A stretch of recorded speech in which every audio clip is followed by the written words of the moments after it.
1, active search scramble in the descending zone.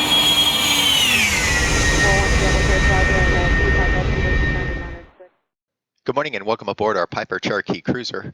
We're on the ground at my home airport at Tacoma Narrows, and today is July 20th, 2019. Today we're going to be taking off from here and flying over to Bremerton International. I'll go ahead and bring that up so you can take a look at our very simple flight plan. There's Bremerton National right there. And this is only 15 nautical miles, but what's going to make today's flight unique is I'm going to have a magneto fail at some point on the flight, and then the engine's going to fail again at some point on the flight, unknown to me. I programmed the simulator to fail both of those things at a point en route, and I'm going to have to go through my emergency procedure checklist and hopefully bring it safely on the ground depending on where the failure occurs.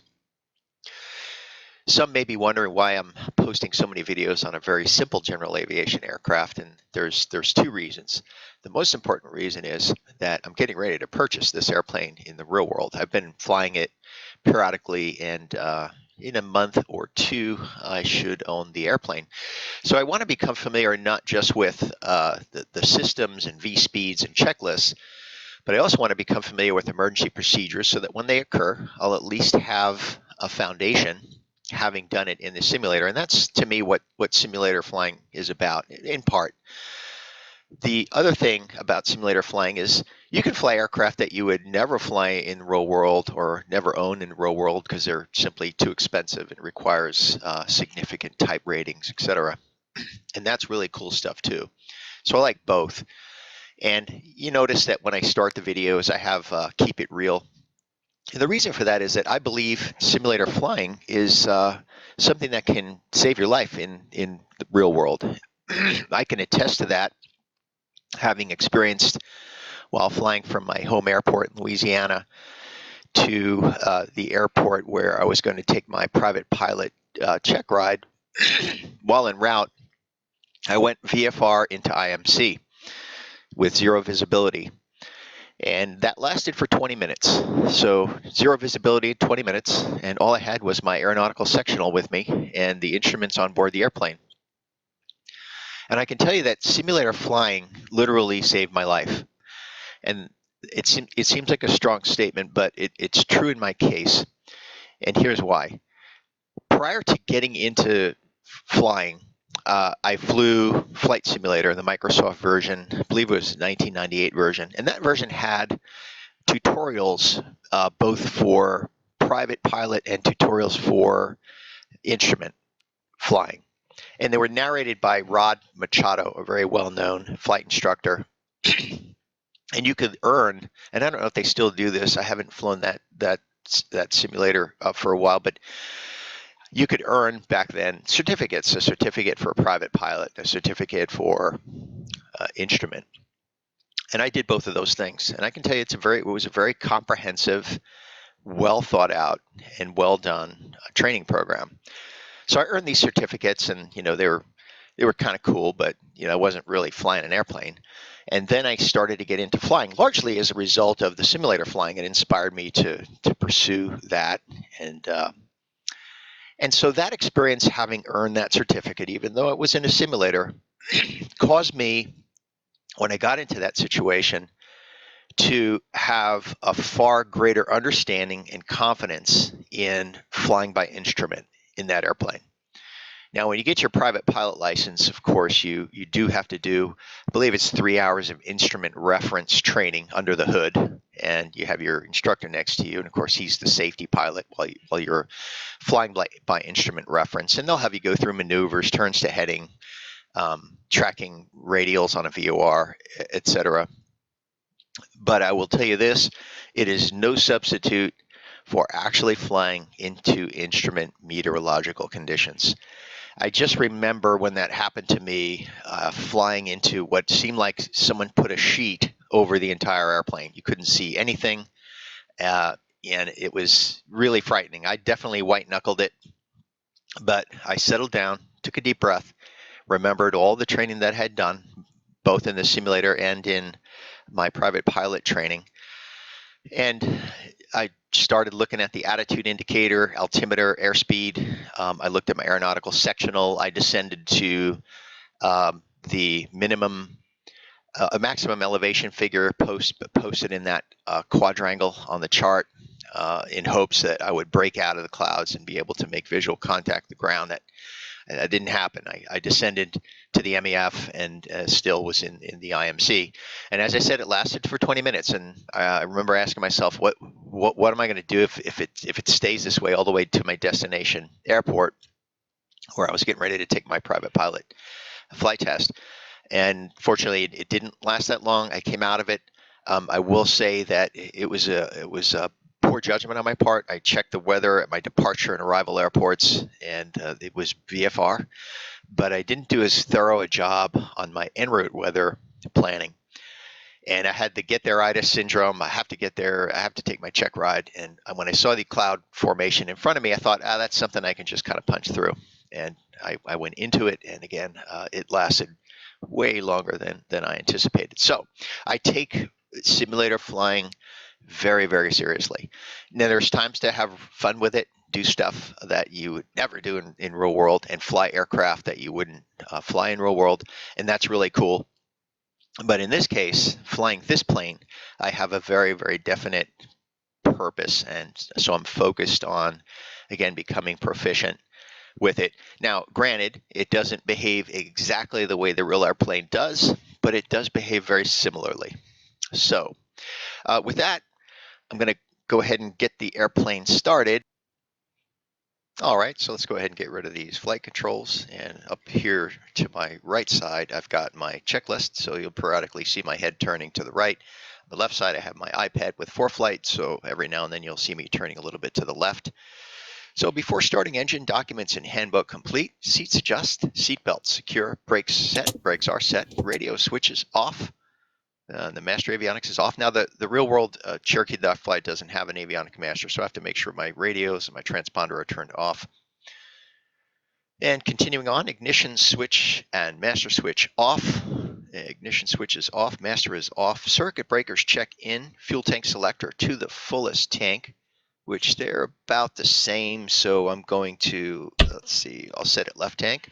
That is set. Carburetor heat set to cold, mixture full rich, throttle 1/4 open. So we're going to go ahead and prime it. Since it is cold, we'll give it 3 pumps. That's done. And master switch on, fuel pump on, rotating beacon on, and ready for start. Prop area is clear. Clear prop. So ignition on and starter button. Press and hold. And we have a good start. Bring the RPMs down to 900. The real world plane, I'm able to get it down to 800, but for some reason 900 is the lowest I can get it here. And have a nice smooth idle. Oil pressure check after 30 seconds. That's just coming into the green now. Radio is on. Lights on. We'll just go ahead and put our strobe on. All right. Mixture lean for taxi, so we want a slight lean for ground operations. And lights are set. Let's listen to ATIS. Tacoma Narrows Information Echo. 1400 Zulu weather. Wind calm, visibility more than 10. Sky clear, temperature 11, dew point 9. Altimeter 3012. Arriving runway 35, departing runway 35. Advise on initial contact, you have echo. Okay, echo's current. We'll go ahead and taxi out just short of the non-movement area so the tower can see us. And we'll make our call for taxi clearance.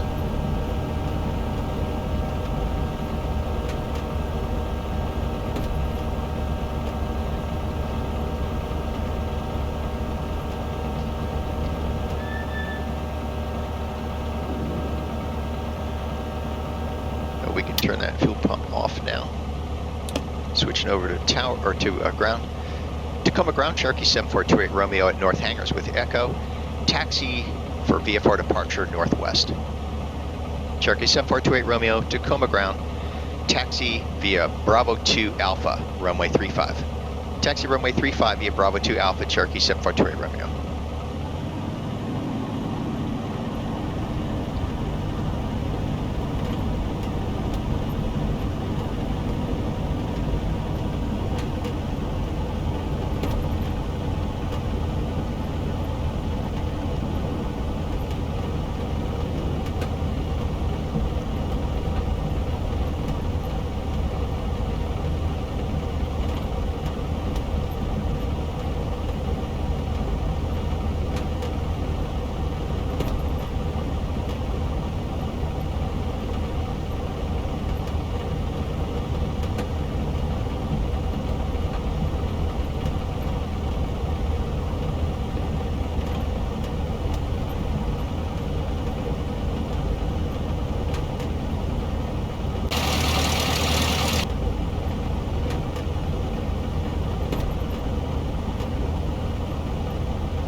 A long taxi over here at 35 from the north hangars, but the advantage is it'll put us in the direction that we want to go.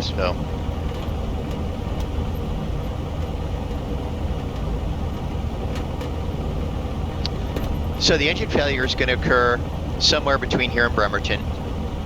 The way I set it up is it's going to happen when I don't know it, so I'm not able to prepare for it. So I'm going to have to react to it by going right to my emergency checklist.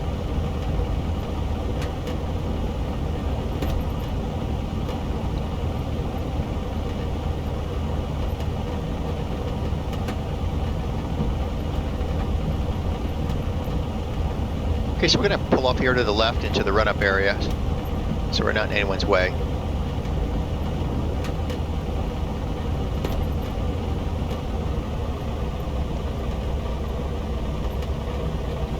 So typically emergency procedures you want to commit to memory, because particularly if you're flying solo, you have no one on board to assist, so you don't have time to be fumbling around looking for checklists and that sort of thing. So you really want to become proficient at emergency procedures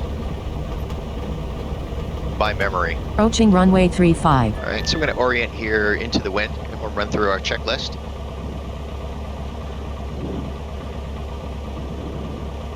Okay, before takeoff, brake set, seat belts, check, elevator, and rudder trims. So we're set to neutral there, and rudder trim also set to neutral.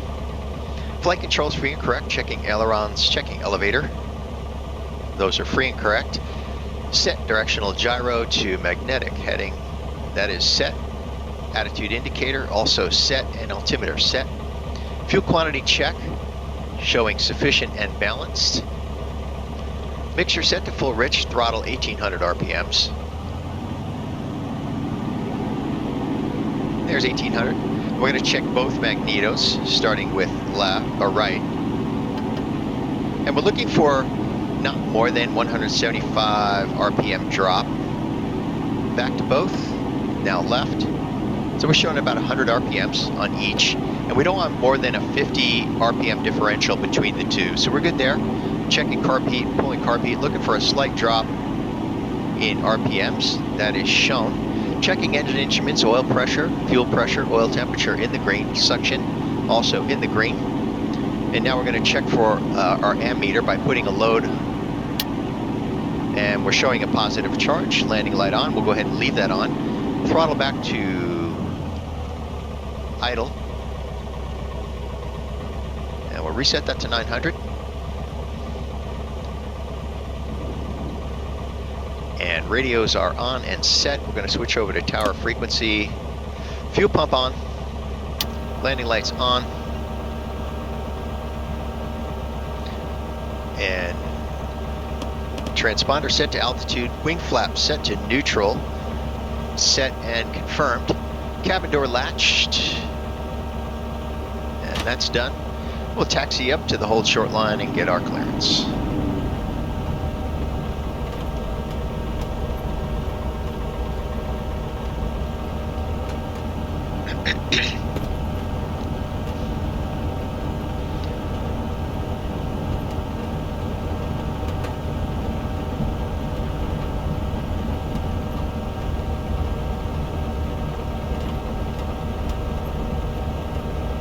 Approaching runway 35.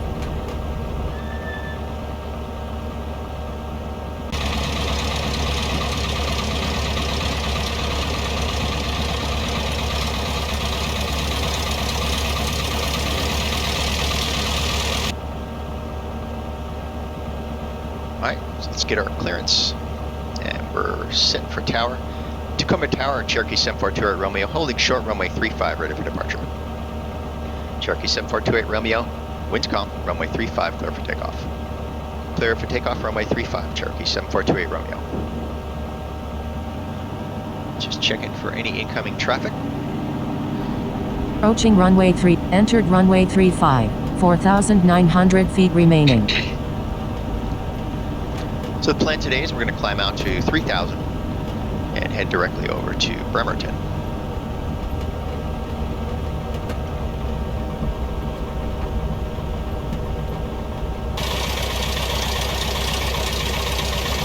Okay, we're in position, ready to roll, full throttle. We're going to maintain runway center line.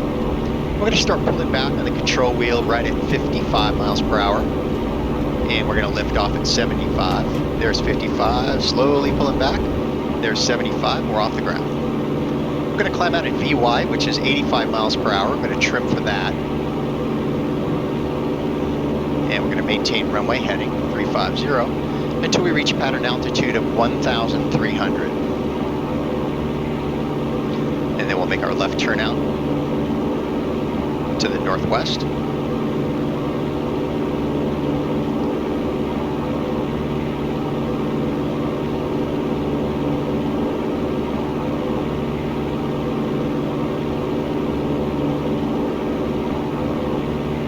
There's 1,000 foot AGL. Fuel pumps off. Landing light off.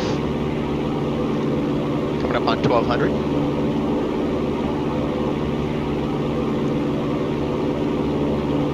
And there's pattern altitude. Make our left turn out.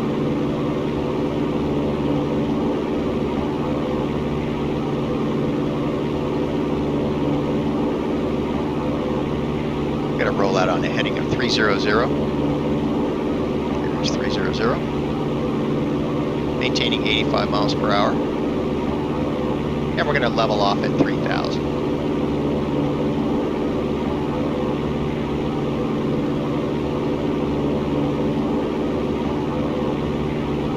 There's 2,000. Go ahead and bring up 4 flying.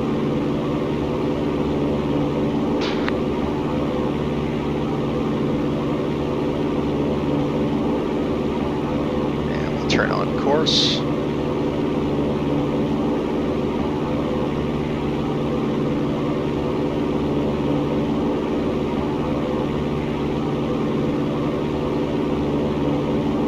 And 2,500.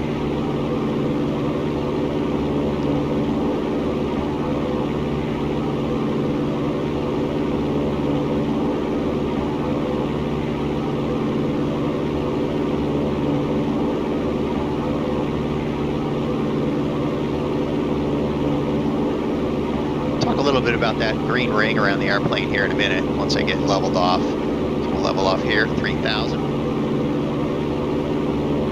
Pull the power back to 2,300 RPMs. Go ahead and trim for that.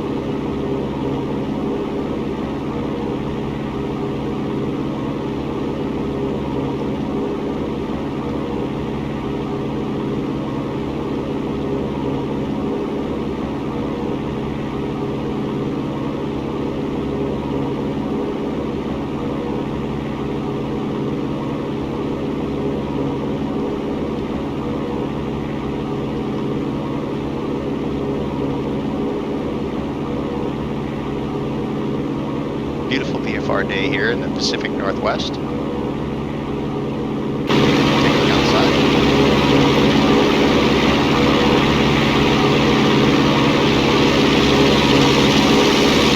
What a beautiful place to fly.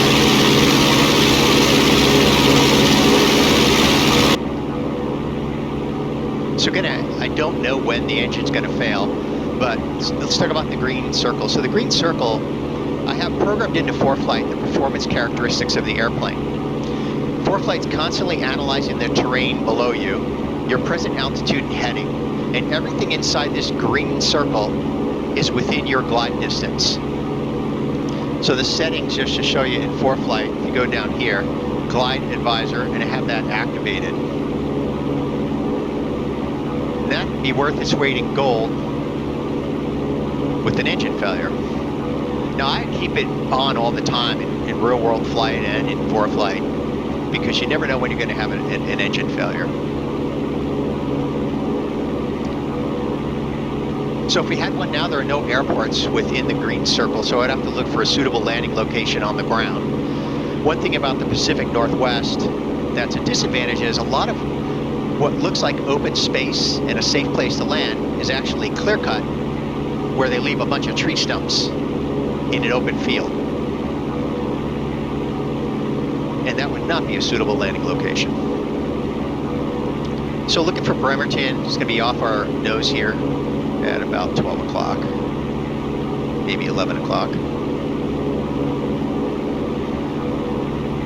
So now we do have an airport here within glide distance, and that is Port Orchard.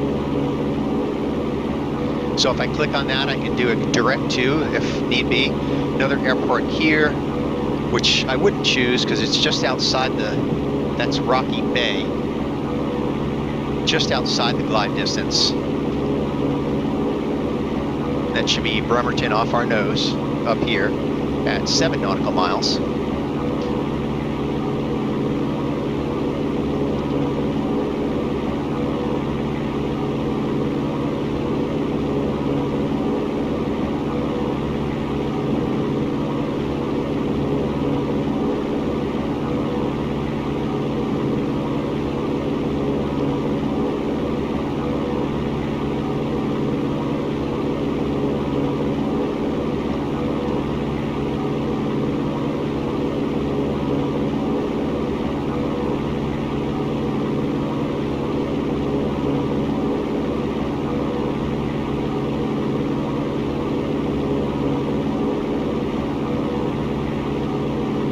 Just a tiny bit of turbulence up here, a little bit of wind. I have, again, real world weather set, as I almost always do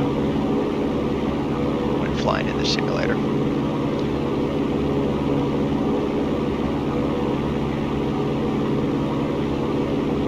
So with an engine failure, Bremerton is not within glide distance yet. It's coming close, but not quite there.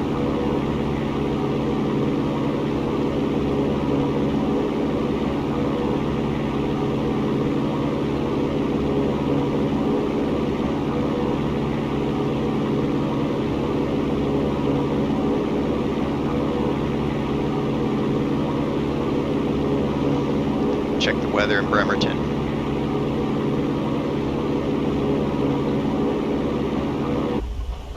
Oh, engine failure. Not gonna worry about the weather right now. Best glide, 85. Have an airport off to my right, Port Orchard. Select and direct to. Not gonna worry about my checklist right now. I want to get my best glide speed established and trim for that. Then I can start working on some of the other things. Aviate first. None of the other checklist items do you any good if you're not able to fly the airplane. Okay, going through the checklist. Fuel tank selector, we're going to switch to another tank. Primer in and lock, fuel pump on, carb heat on. Mixture is set to full rich. Turning toward that airport. Don't have a visual on it quite yet. Should be right off our nose. It's actually right below us.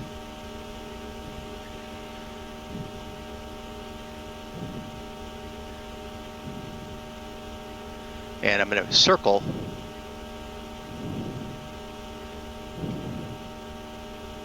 looking for that airport, and there it is.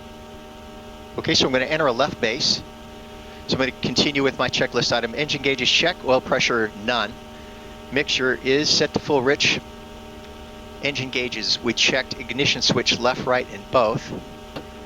There's left, right, back to both. Okay, no engine restart, so we're going to do a power off landing. Fuel tank selector is off, fuel pump off, and mixture is set to lean cutoff.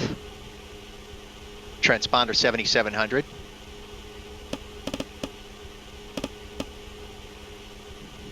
Okay, squawking emergency.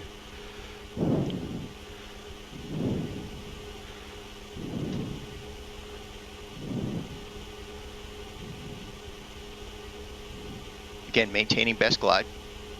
Now turning toward the airport.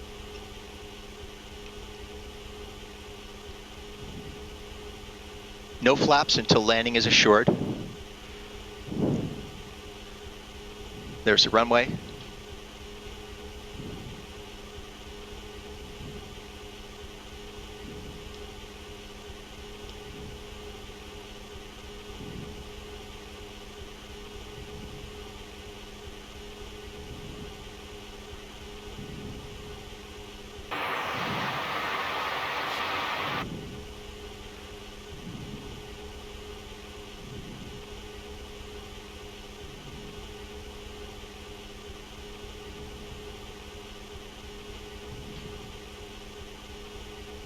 $500. Okay, we're 500 feet AGL.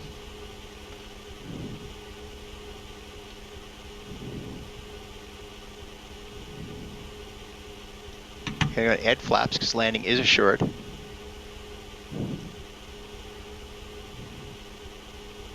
And second notch.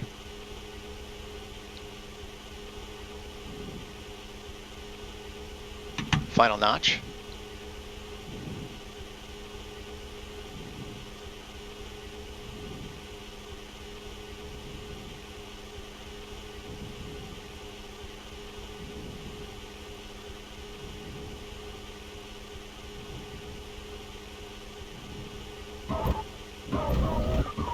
And flaps retracted.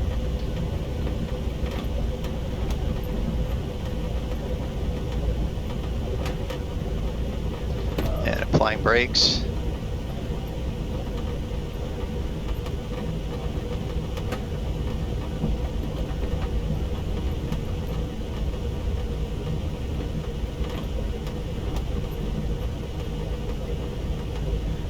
You only get one shot at that. There's no go around when your engine's off. Okay, come to a stop right there. And let's debrief and analyze our flight. So here on ForeFlight, you can see our flight path, our departure, straight out, and then we made a left turn out to the northwest. Engine failure happened probably right around here. It's when we started to make our right turn toward the airport. And you can see where ForeFlight is an invaluable tool to have, not only in the simulator, but in real world. So we made our turn toward the airport, and then we came in and made left base and landed. Let's take a look here. Yep, no wind data right there, so in any case, we landed runway 36, and we'll take a look at just to compare the ground track.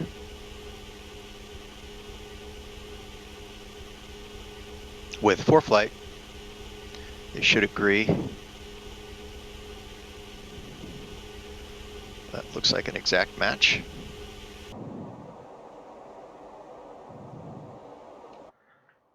So we'll go ahead and take a look at our replay.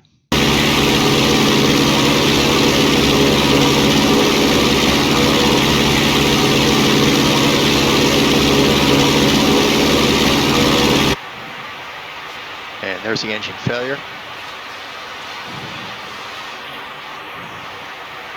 So right now I'm establishing best glide speed of 85 miles per hour and trimming while turning toward the airport. Don't want to get away from a safe landing location. So right now altitude is our friend. So there's coming up on 85, best glide.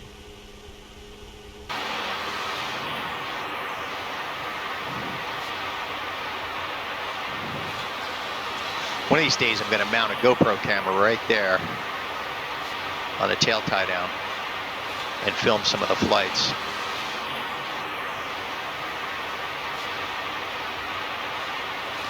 Turning toward the airport. Just off to the left.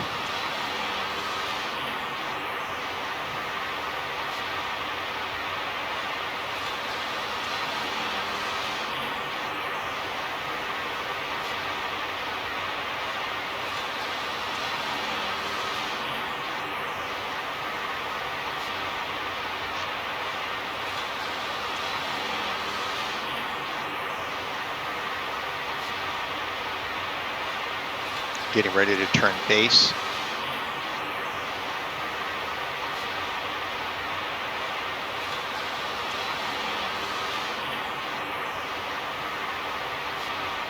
I had to do this over again, I'd probably make that base turn a little bit sooner. You don't want to get too far away from your safe landing area. Of course, you don't want to be too high either. So right here, I started my turn.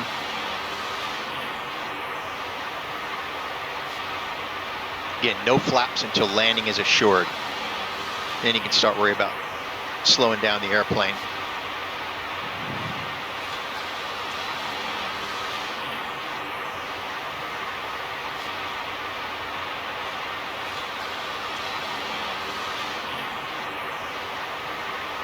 So I ran through the checklist, did a power off landing. So if you look here, we have the fuel tank is off, the fuel pump is off, mixture is set to lean cutoff, ignition switch is off.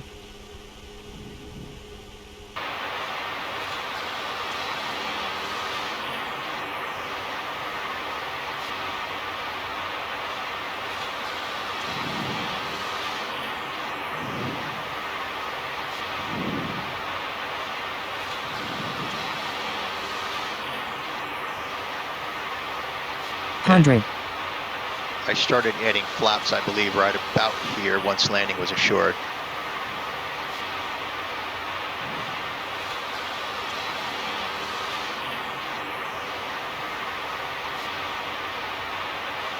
There's 10 degrees,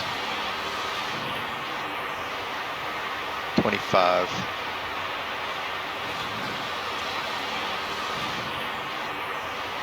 and 40.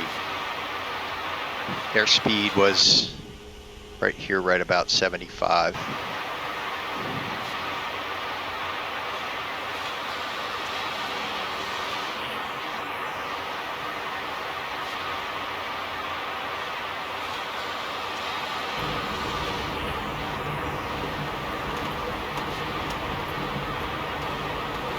Like I said earlier, you only get one shot at the landing.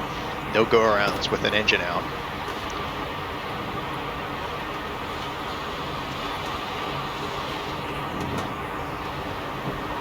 Go ahead and end that replay.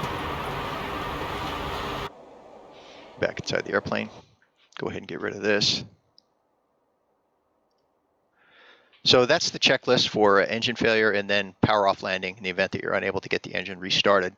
These are something that you have to commit to memory. They're not going to do me any good in a checklist in an emergency. I'm not going to want to be fumbling around trying to find a checklist and looking down at a piece of paper while trying to fly the airplane and execute checklist procedures.